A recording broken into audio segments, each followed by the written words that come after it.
Inshallah, in this brief talk before the khutbah, I will share with you some reflections and some lessons from the 61st ayah of Surah Al-Baqarah. And as I continue to talk about this ayah, I think anybody who thinks about this ayah deeply will understand why it's important for us to review ayat like these at a time like this. Allah Azza wa Jal is placing this ayah in a certain context. Banu Israel have escaped Fir'aun. They got away from Fir'aun. And for many, many generations, they were living under the rule of Fir'aun. So for a long time, they've lived as an occupied people with a dominant force that rules over them and treats them like slaves and keeps them like an underclass, right? Now the thing is, there's a strange relationship between the oppressor and the oppressed. In the history of the world, you have nations that get dominated by other nations. That has happened throughout history. The Japanese did that to the Chinese, for example. The British did that to many parts of the world. The Dutch did it in Indonesia, etc., etc. And when these invaders, colonizers, rulers, whenever they come somewhere, after they win, the general public, not the people who were fighting them, but the general public, the millions and millions of people that were living, their life at first doesn't seem like it changed that much. So if somebody was a farmer before the Romans took over, somebody's a farmer after the Romans took over. The taxes go in a different direction, but their life really didn't change all that much, other than the war. The same way when especially particularly the Roman Empire, the Mongols, other warring nations that expanded their territory all over the world, one of the ways they did that is they didn't change too much of what was going on. You keep your system, you keep doing the farming the way you do, you keep the market the way you do, just the money needs to come this way now. That's all, right? So for the general public, at the economic level at least, didn't seem like there was too much of a difference. But it was also important for the people that took over to let the public know there's a new boss in town. Not just that the money should quietly flow somewhere else, but there has to be an assertion of dominance. The public has to recognize that they live under the power of a mighty empire, of a mighty ruler, etc., right? And the way they do that is not just by showing them military force. That's too expensive. The military is used on the battlefield. The military is used in espionage and collecting intelligence. But the military, when you try to use the military to control the population is too big. And that's not the job of the military. So they have to use other weapons. And I'm going to call them weapons. The Americans most recently called it the Hearts and Minds campaign. That's what they called it. So you don't need guns and bombs. What you need is entertainment. What you need is sports. What you need is culture, concerts. What you need, and the Romans did this, all these empires did this. They'll put on these big shows. You'll have a national celebration day, etc. You have to make the people feel like their loyalty to the empire is part of being a citizen. And these people won because they deserve to win. It's a good thing they won. If they didn't win, we would never have advanced as an empire. So you start, even though they don't see you as one of them, they want you to see them as family. They'll never look at you as family, but they want you to see them as family. And so they will do this by, the flags and the parades and shows and songs and, propaganda machinery, basically. They'll create that. And they created that even in the time of Fir'aun. In fact, if you study the history of the pharaohs, this is important because the Quran brings up Fir'aun quite a bit, right? Fir'aun, if you know anything about the ancient Egyptian empire, they built a lot of very strange but very daunting, powerful monuments like the Sphinx and the pyramids and the obelisks and all these strange architectural structures that even now people go on tourist sites and they visit these places. And a lot of these places were built so if there were people traveling by sea and they would pass by or river, they could see on the banks of the river, oh, these people you don't want to mess with these people, look at what they built. It was a means of intimidation, right? And this is actually, In the Quran, Allah Azza wa Jalla describes even previous nations like the nation of Hud alayhi salam. They used to do this too, to carve idols and carve massive monuments for no other purpose but to create an image, an impression, right? And so it's a symbol of something. You know, when the United States, the rebels in the United States were fighting the British Empire, the French wanted to, because the French hate the British, so just to stick it to the English some more, they sent them the, you know, Lady Liberty, a symbol of the union between France and America. And what does Lady Liberty represent? Freedom. Freedom of speech, freedom of religion, freedom of expression, freedom of to be human as you wish to be, except in France that celebrates that freedom. You can't wear a hijab and get a job. You can't have a name Muhammad and get, you know, put your resume in, you're not going to get a call back. The same guy, you know, Algerian guy, light-haired, light-skinned, his name is Abdul Karim, he applies for a job, can't get it, changes his name, you know, Jacques, François, and he sends it in and he gets a call right away. Freedom. But it's just a symbol. It's supposed to show people this is what we represent. This is what we celebrate. Right? So it's done by means of a flag and all these other things. Now what happens to most of the public?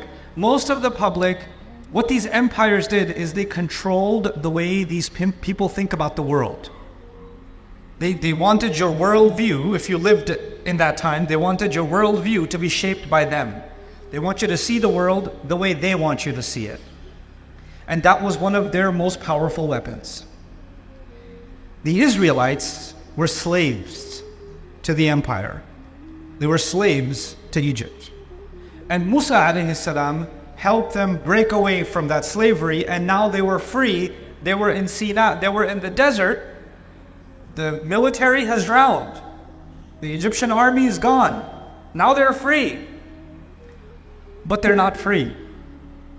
Because the real occupation was not the military occupation. The real occupation was the psychological occupation. They escaped physically, but they didn't escape mentally.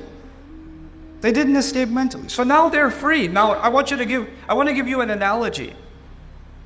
If somebody was in jail, falsely accused, they got thrown in jail. And after 20 years of being in jail, they got out. When they got out, now they can see the sun again, they can eat normal food again, they can make friends again, right? Will they ever want to wear the jail uniform? Oh, I'm in the mood, I miss those clothes. Are you going to do that? Are you going to say, man, the way they made that mush that they used to give us for lunch, I miss that mush, man. I don't want to eat chicken. I don't want to eat beef. I don't want to have a barbecue. I want that old pot, that dirty pot, and I want to sit in a dark place where there's rats running around because I miss that, man. That was the life. Nobody would do that. Nobody will do that. In fact, even if they saw a rat or they saw a pot that looked like the pot from the time of jail, they might get triggered. That memory might come back and they might start remembering, and they might even start crying that they remember that. The next time you see a police officer, they might have a panic inside their heart. I've lived through this. You know? They can't even drive by the old place where they used to be in prison. It reminds them of a terrible episode in their life they would rather forget. That is someone who got free and now wants to taste freedom. They want to taste freedom. Musa alayhi salam comes with them to the desert. It's a desert. It's not a garden. You don't have a lot of food options. You don't have a lot of weather, shade options. So Allah provided the shade, as you might know. ظَلَّلْنَا عَلَيْهِمُ الْغَمَامِ. Right? And then وَأَنزَلْنَا عَلَيْهِمُ الْمَنَّ وَالسَّلْوَى. Right? So Allah sent them manna and salwa. So the food is taken care of. So what you need to survive, water, which is the 12 springs, فَانْفَجَرَتْ مِنْهُ اثْنَتَا عَشْرَةَ عَيْنًا. The 12 springs have been given. Proteins have been given. You know, salwa is coming, the bird is coming. You can kill the bird, you can get the flesh of that bird. Your protein intake, your fat intake is covered. A salwa is the wheat that they're going to grow. So their protein, their carbs are covered, taken care of. It's a full nutritional plan. They can survive perfectly well and be hydrated, now with freedom. And these people that were free physically were still enslaved mentally. And they come to Musa alayhi salam in ayah number 61, and they say, وَإِذْ قُلْتُمْ, Allah says, and you people said to Musa, at the time when you said, لَن نَصْبِرَ عَلَى طَعَامٍ وَاحِدٍ, we can't just keep eating one kind of food. We don't have the patience to keep eating the same food over and over again. What's for lunch? Manna and salwa. What's for dinner? Salwa and manna. Same thing over and over again. I can't do this anymore. Come on. Let's have some variety. So they turned to Musa alayhi salam, and in this part of this complaint, they said, فَادْعُ لَنَا رَبَّكَ يُخْرِجْ لَنَا مِمَّا تُنْبِتُ الْأَرْضُ مِنْ بَقْلِهَا وَقِثَّائِهَا وَفُومِهَا وَعَدَسِهَا وَبَصَلِهَا. Said, why don't you go make dua to your Rabb? He should bring out some other variety of vegetables for us.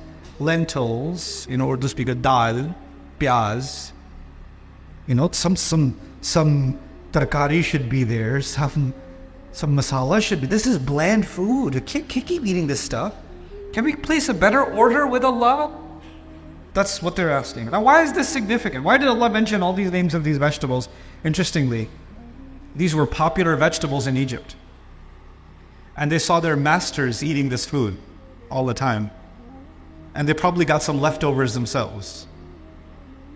So I was giving you the analogy, they miss prison food. Right?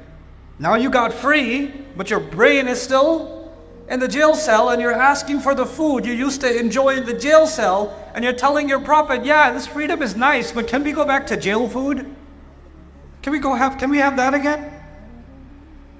And Musa alayhi salam did something remarkable here. By the way, it's not just the food. It's not just the food. We used to live under one of the greatest, mightiest empires on earth.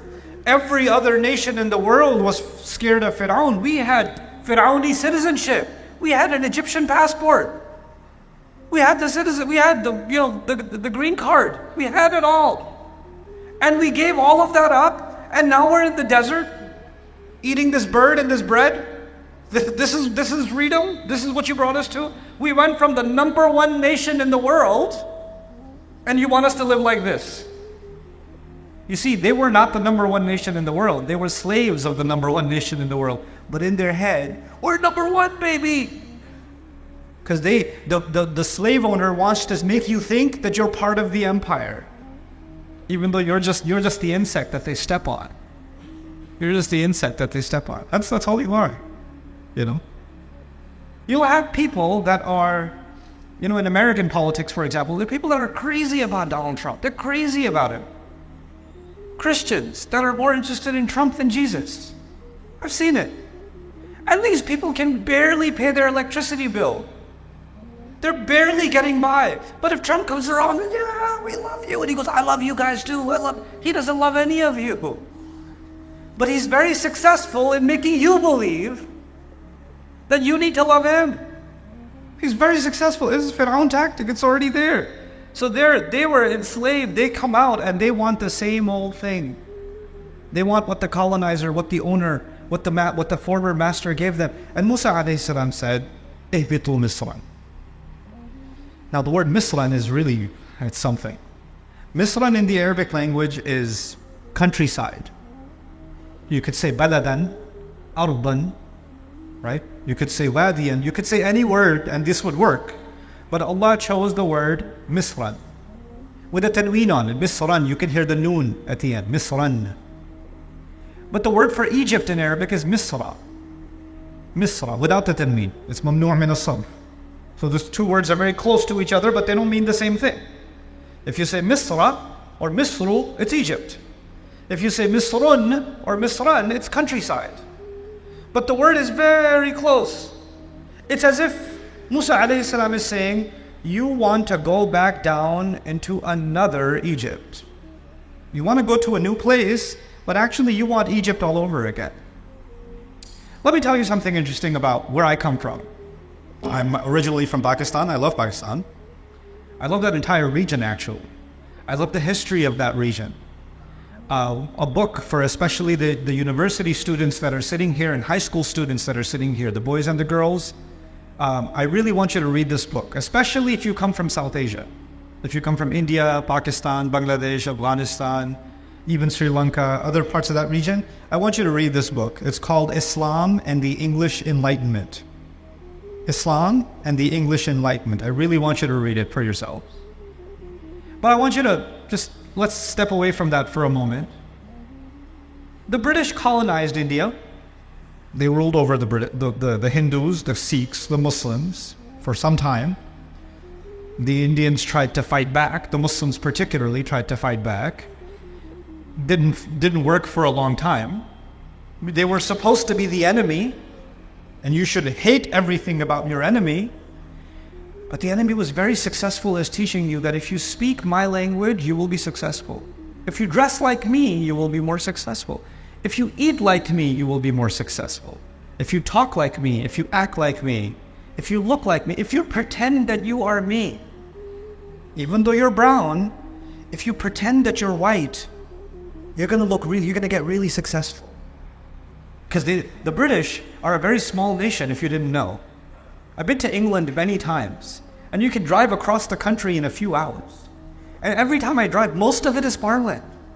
One town, farmland, one town, farmland, and I look at it and I say, Ya Allah, these people and the entire planet, how in the world did that happen? And if you study English history, they were ready to kill each other. Their kings were ready to kill each other. And they go from there at a time when their entire military wasn't even 60, 70,000. If you want to exaggerate it, 200,000, their entire military. And the Mughal military was in the millions. Between 2 and 6 million it fluctuated.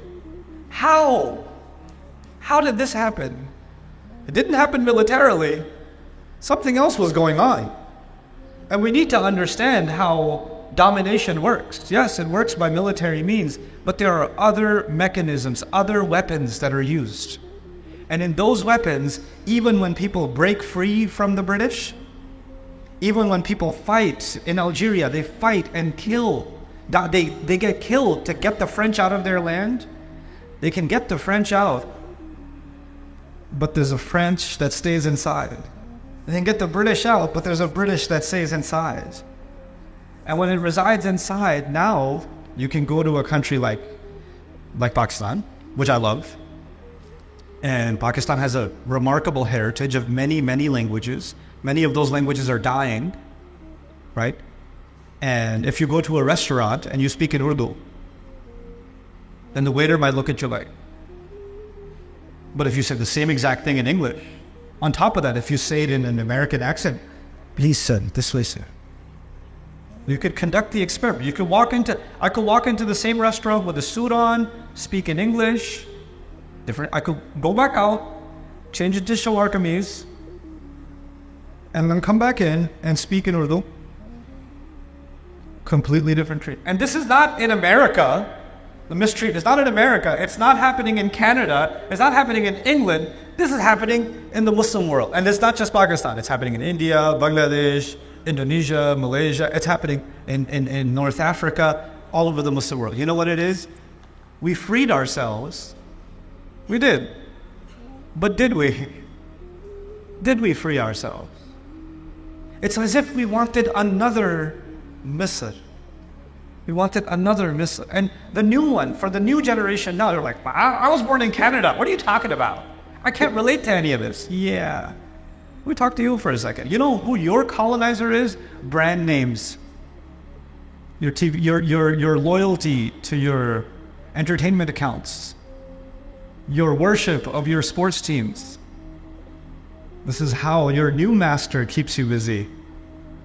It keeps you busy with the new car that came out, the new phone release that came out, that has a camera which is exactly the same as the last camera. But for you, your life is incomplete if you don't have the newest one. You have to have it. You have to show it. You will be proud of democracy, living in a democracy that is so busy destroying democracies all over the world. But you're so proud of democracy. And then, at least we have rights, at least we have this, and then that facade will start breaking. So what I'm trying to tell you by means of this ayah is that Musa alayhi salam gave them a warning. If this is what you want to live as slaves again, if not physically, then mentally, go ahead. Go into another Egypt. This time, it's not a Fir'aun that has to rule you. Fir'aun is already in your head and you are colonizing yourselves on autopilot. I mean, the best kind of slave is a slave you don't even have to build a prison. Save money.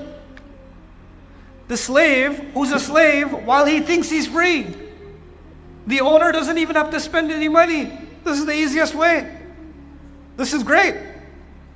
You know, there used to be a time before the banking systems that developed and the taxation systems that developed that the kings used to send the forces and the forces used to come and collect the money from every house, and it got smarter. They're like, this is too much. I've got to pay the soldier.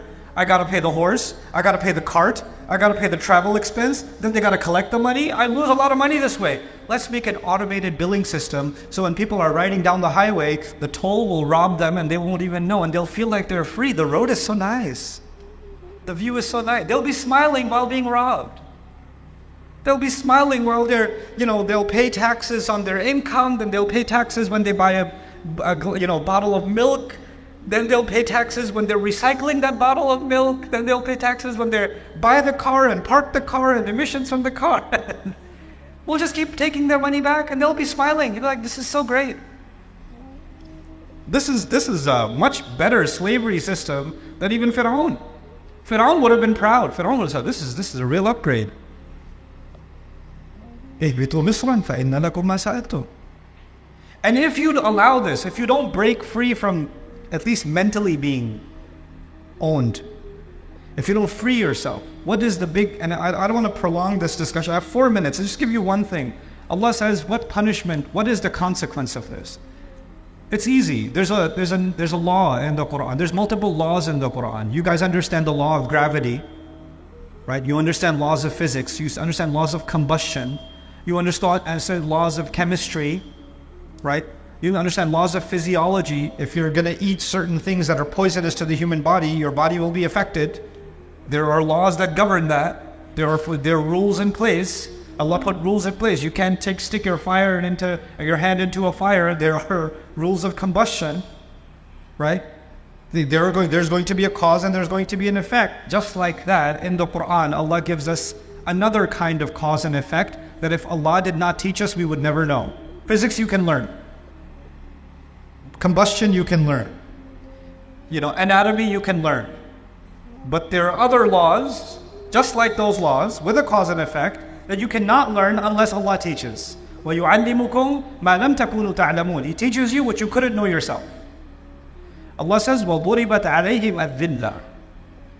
الذِّلَّة was slapped on them, was struck on them. So I want you to understand this word, dhillah. That's all. There's more, but if you understand dhillah, kafa. بالنسبة لكفى. So Allah says these people that wanted to be mentally colonized, they were struck with dhillah. So what in the world is dhillah? It comes from the Arabic word mudallal, tariqun mudallal. When a road, people step on it a lot and it becomes smooth. Like if you live in some place where there's not a lot of pavements and things like that, there's grass and weeds and things, and people walk and walk and walk, and between the weeds there's a path that becomes smooth. And there's nothing growing on it because people step on it so much, right? That would be tariqun mudallal, sahal yani. So it becomes stepped on so much, it becomes smooth. Ha'itun dhalil. They use it for a wall. Somebody built a wall to keep their neighbor out. But if they made the wall 1 foot tall, so the guy could just hop over, this is useless, it's too short. That kind of a wall is called ha'it dhalil. It's too low. The same way baytun dhalil. They say for a house, when you're buying real estate, you want to buy real estate on top of a hill or a little bit elevation, because if it rains, the water will come down. But if you bought your house at the bottom, everybody else's problem is not there. It becomes your problem. Your house is the one that gets flooded. That's baytun dhalil in Arabic. They use this for dhul al-karam, for a necklace. In the necklace, they have these, cheap beads, but they have the pearl, or they have some expensive one that dangles at the bottom. So dulliyat ala qiduhu, the expensive ones dangle at the bottom. They're actually called dhulal, the ones that dangle at the bottom. So All these examples. And what are they, in a great lexicon of the Arabic language by Muhammad Hassan Jabal, he says, نَقْصُ إِرْتِفَاعِ الشَّيْء. When someone used to be high and it became low, that is dhaleel. Someone used to be strong, they became weak, that's dhaleel. And in the social sense, someone used to have self-respect, and now they enjoy people stepping on them and keeping them low. That's dhaleel. So what happened to Muslim cultures? Where if you pretend, there are cultures today, and I know I've visited them, I've had those conversations, Muslim cultures, where if a woman is wearing hijab, she's considered a villager, uneducated, and backwards. And the moment they act more, they want to act more American and more Western than Westerners. They don't even act that Western. Why? Because we want to feel like we're modern. We want to feel like we're modern. What's the biggest, you'll notice war-torn countries where entire, cities have been decimated. People have been destroyed. And those same people, their sense of value comes from, hey, I just bought, look at the brand of my belt. Look at these shoes. Look at this coat I got. This is where your value is coming from. The master says, buy from me, pay me taxes, and be proud of it too. How more dhaleel can one get? How more low can one get? This is not about halal and haram. I want you to understand that. This is not about tahrim. This is about self-respect. This is about self-respect. And I'll conclude with this. Every culture on earth is an extension of what was given to Adam alayhi salam. أَنزَلْنَا عَلَيْكُمْ لِبَاسًا يُوَارِي سَوْآتِكُمْ وَرِيشًا. Adam alayhi salam was told, Allah has revealed clothing to you so it covers your privates. So whether you're dressed in Bangladeshi clothes, Pakistani clothes, Afghani clothes, American clothes, Canadian clothes, British clothes, Japanese clothes, all of them were actually started by what was given to Adam alayhi salam. And Allah gave us guidelines in His book and the sunnah of His messenger sallallahu alayhi wasallam to remove ignorance from the clothes, and you can wear decent clothes while being Japanese. You can wear decent clothes while being American. You can wear decent clothes while being Chinese or any other nation. It's not the cultures that were being rejected. It was the colonization that was being rejected. It was the ruler mindset, the worship of the ruler that was being rejected. And subhanAllah, we are living in amazing, amazing times. At this time, for us to contemplate ayat like these, especially for the young generation, they have an opportunity to break the colonization that has dominated the Muslim mind for well over a century. Muslims are a very powerful force on earth. We've been sleeping for a couple of 100 years. We've had a bad season. We've just had a bad season. But that doesn't mean we're weak. We're the sleeping giant. That's what we are. But we're starting to wake up. We're starting to wake up, What's happening in Gaza isn't just opening up the eyes of the world to what's happening. What's the political reality? It's not just teaching Americans. We keep saying freedom of speech, but we don't really have it. We keep saying freedom of expression, but we don't really have it. We keep saying freedom of protest, but we don't really have it. It's not just teaching the Americans that very, very important lesson. Oh my God, they did think of us like slaves. They just put invisible fences. They're not just, but the Muslims are learning. What have I been worshiping? What cow did I just make and worship? Like the Israelites and their golden calf.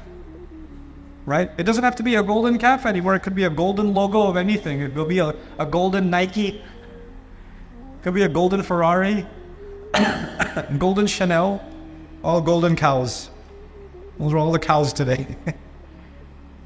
And all the Saudis of the world are building it. So I pray this is the beginning of something. This is the beginning of a new awakening, where we're not culturally dominated anymore. We can express ourselves and think for ourselves, and we're not loyal to anything but the truth. And we can invite the world to see the truth, instead of seeing the truth through the lens of someone who just wants control and manipulation. May Allah Azza wa Jal liberate our hearts and minds, and may Allah Azza wa Jal allow especially this generation to be the one that truly liberates the ummah from the colonization that is inside. not just the one that is outside. بارك الله لي ولكم في القرآن الحكيم ونفعني وإياكم بالآيات والذكر الحكيم.